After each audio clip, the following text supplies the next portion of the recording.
Hello, creative ones, and welcome to this episode of Mixed Media Art Fundamentals brought to you by Mixed Media Art.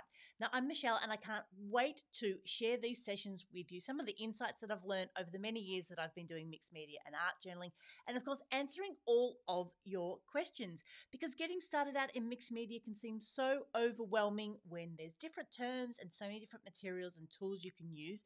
So, hopefully, this series will help answer those questions. So, of course, pop your questions in the comments. Make sure you give us a like, share us with your crafty friends, and subscribe. And we look forward to continuing your education and to inspire you to create. Now, in this episode, we want to talk all about paints for mixed media art. And again, this is one of those topics where there's so many different sorts of paint that it can feel really overwhelming. So we're going to talk about some of the different sorts of paints, how they can be used. And again, I want to stress that it really is about knowing your materials and playing with them and using them. Because newsflash for you, paints will not last forever. They will dry out, they will split. Even the good quality ones will get a bit yucky over time. So I want to encourage you, regardless of what types of paints you've got, if you're interested in starting out in mixed media, then get started. Use what you've got to get started with, then slowly build your collection and not let it scare you. But again, play, learn, and then use that to build on creating the type of art that you love. So let's jump over to our paints and look through a few different types. So I'm sure there are some of these ones that you recognize here. There are just so many different types of paint. And like I said, it really doesn't matter if we're starting out with the cheaper paints or right up to the more expensive ones. So we're predominantly using acrylic paints in mixed media art.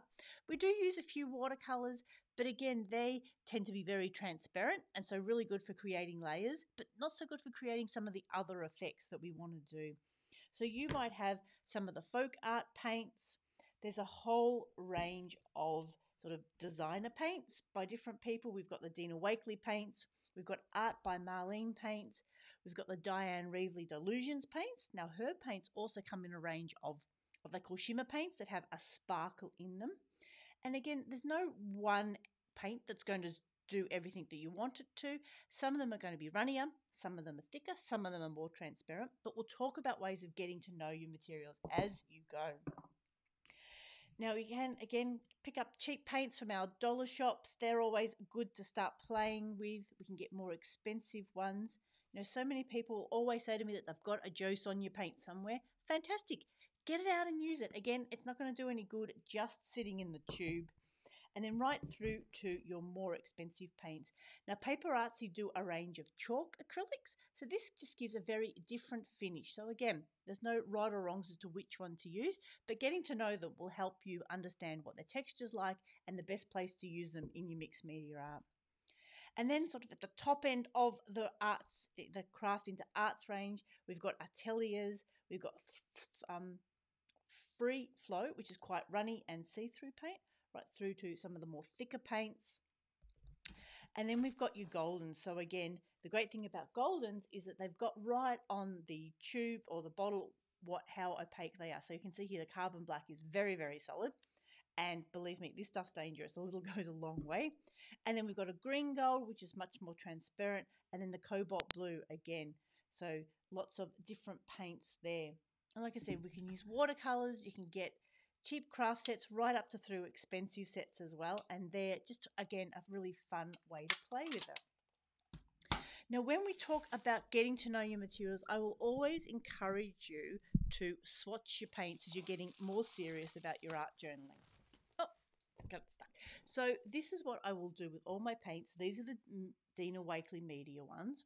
And you can see I've put down a little bit of ephemera, so a little bit of book paper there, and then run a colour of paint over each one. And that helps me see which ones are more transparent or see-through, which ones are much more opaque or not see-through. And it also lets me see the colours. It helps me mix them, match them with inks and with what I'm doing much easier. But that's what I would like to encourage you all to do, is to swatch your paints so you can understand which ones are see-through, which ones are opaque. Because again, there's no rules in mixed media, only guidelines. But if you want to create layers and make it see-through, then we want to use the more translucent paints, because then we can see the layers being built up. If we want to stencil on top, then we want to use something a little bit more opaque because then it will sit on top rather than disappearing. And there are so many different ways we can use our acrylic paints as well. We can use our paintbrushes, and again, there's no right or wrong way to have a paintbrush, what type of paintbrush, but you do want to have a play with them so you understand how much water they hold, what different shapes and marks they might make, so you can integrate that into your work. Another way I love spreading paint around is just with a simple store card or an old credit card or like a palette knife. That's a really fun way to spread paint around. We can use our foam stamps to create images with paint. Again, a whole heap of found things. So some large bubble wrap is a really good way of adding some texture with acrylic paints. We can use paints through a stencil with a sponge. And again, less is more. We'll talk more about that when we come to stenciling. And then, of course, there's found objects as well. So rolls of different types to create our own background papers or images in our mixed media. So I hope that's given you a bit of an idea about some of the different types of paints, mostly acrylics that we do use in mixed media. But like I say, use what you've got. There's no right or wrongs. Please use them up because they're not going to last forever. And I hope you do have a chance to swatch your paints to play and get to know them, which makes making mixed media a lot more fun. So if you've got any further questions about using paints and particularly acrylics in your mixed media art, pop them below in the comments and I would love to know, what are your favourite acrylics? How do you like to use them? Do you thin them down with water? Do you like using paintbrushes? Are you doing sponging? Are you using found objects to create different stamps with? Because there are so many different ways to use paints in our mixed media art and art journaling.